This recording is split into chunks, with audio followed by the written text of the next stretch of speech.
বন্ধুরা, এক সবুজ তোতা আকাশে উড়ছিল। দূরে সে দেখল অনেক ছোট ছোট হলুদ জিনিস উড়ছে। তোতা ভাবল, আহা, এগুলো তো নিশ্চয়ই মিষ্টি ফল। সে কাছে গিয়ে ঝটপট একসাথে অনেকগুলো গিলে ফেলল। কিন্তু সেগুলো ফল নয়, সেগুলো ছিল মৌমাছি।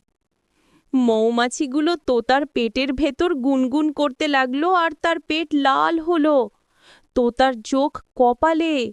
সে গাছের ডালে বসে বলল, আহা, আমি কি খেয়ে ফেললাম। ধীরে ধীরে তার পেট ফুলে উঠল আর লজ্জায় লাল হয়ে গেল। তোতা হাঁটতে হাঁটতে বলল, আজ থেকে আর কখনো না দেখে কিছু খাবো না। মৌমাছিগুলো একসময় উড়ে বেরিয়ে গেল আর তোতা স্বস্তির নিঃশ্বাস ফেলল। সেদিন থেকে জঙ্গলের সবাই বলল, তোতা বুদ্ধিমান, কিন্তু না দেখে খাবার খাওয়া চলবে না।